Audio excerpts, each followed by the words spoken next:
Ngunit pinigilan siya ni Lice at bigla siyang tumayo at ibinalitang gumaling na siya, at ipinakita pa niya kay Ophelia na naglaho na ang sumpa. Hindi makapaniwala si Ophelia dahil kahit siya mismo ay hindi nagawang alisin ang sumpa, at nakakapagtaka rin ang bilis ng pagdaling ni Lice. Agad siyang nagtungo sa kabisera kasama si Lice at dumiretso sa tindahan ni Miko. Nagulat si Miko sa pagdating nila, ngunit mas ikinagulat niya at nilusiya ng alisin ni Lice ang takip sa kanyang mukha at napag-alaman nila na siya pala ay ang ikatlong prinsesa ng kaharian. Ipinaliwanag ni Ophelia na ang ina ni Lice ay mula sa kalapit na kaharian, at siya lang ang nagsisilbing tulay ng kapayapaan sa pagitan ng dalawang bansa. Dahil doon, isinumpa siya ng isang hindi kilalang tao upang simulan ang digmaan, ngunit ngayong araw ay nawala ang sumpa. Nakiusap si Ophelia kay Miko na tulungan siyang alamin kung sino ang may gawa ng sumpa, ngunit mas interesado si Miko kung paano biglang nawala ang kanyang sumpa. Masayang sinabi ni Lice na ito ay dahil sa isang lalaking nagngangalang Kurt, at parehong nabigla sina Lucia at Miko nang malaman nila na muli na namang nasangkot si Kurt. Ipinaliwanag pa ni Ophelia na nawala ang sumpa ni Lice matapos siyang kumain ng lugaw na inihanda ni Kurt, habang napaisip si Lucia kung ano pa kaya ang mga imposibleng bagay na nagawa ni Kurt sa loob lamang ng 6 na oras na iniwan niya ito. Biglang nagsalita si Miko at sinabing ang taong naglagay ng sumpa kay Lice ay malamang na konektado sa isang gumagamit ng sumpa, at may sapat na impluwensya upang makialam sa harang na ginawa sa palasyo. Mayroon siyang 3 pinaghihinalaan na tumutugma sa mga katangiang ito. Ang una ay si Sinova, ang unang general ng Royal Expeditionary Forces, ang pangalawa ay si Pope Tristan ng Poland Church, at ang pangatlo ay ang ikatlong reyna ng kaharian na si Isidora. Sang-ayon sina Ophelia at Lice na may kakayahan sina Isidora at Tristan na makialam sa harang ng kaharian, ngunit hindi sila naniniwala na kaya itong gawin ni Sinova. Gayunpaman, ipinaliwanag naman ni Lucia na may koneksyon si Sinova sa grupo ng mga tulisan na bihasa sa ganitong uri ng gawain. Dahil hindi nila matukoy kung sino talaga ang may sala, nagpanukala si Ophelia ng isang plano. Ayon sa batas ng kanilang kaharian, opisyal nang nasa hustong gulang si Lice matapos ang kanyang 15 kaarawan, at kinakailangan niyang sumailalim sa loob ng 1 taon upang magsanay. Bilang bahagi ng kanilang plano, gagawa sila ng isang peking workshop at magpapakilala ang isang 8-layer meister na magsasanay kay Lice.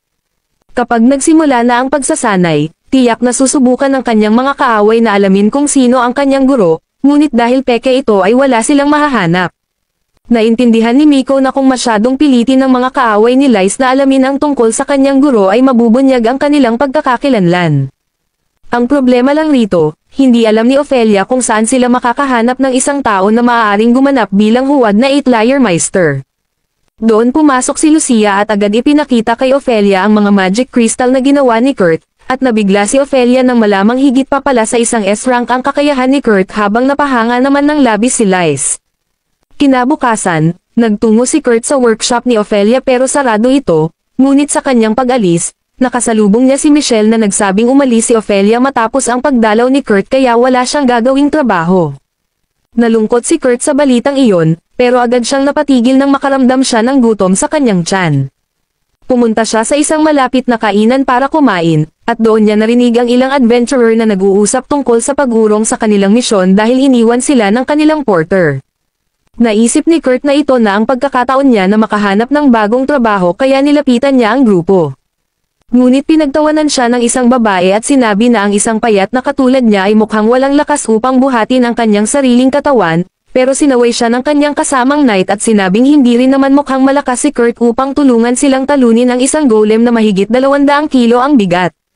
Dahil sa kanilang panghuhusga ay masiglang sinabi ni Kurt na kaya niyang bumuhat ng 200 kilo, at para patunayan ito ay binuhat niya ang 2 lalaki sa grupo, una ang samurai, at pagkatapos ay ang knight na naka-full armor.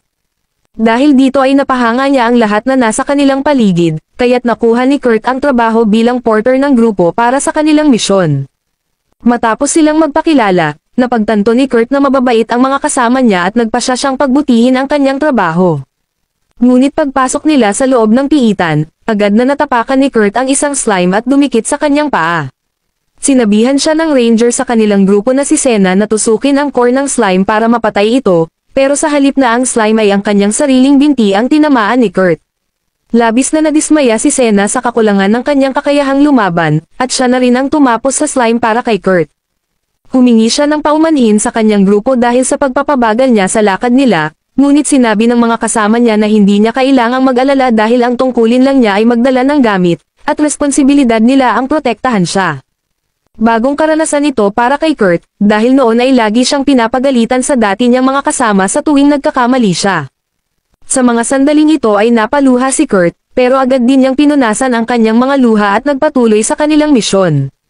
Pagdating nila sa kuweba, ikinalat ni Senna ang kumikislap na lumot upang mas lumiwanag ang paligid, at nakakita si Kurt ng bagong dumi ng goblin na isang palatandaan na may malapit na kalaban.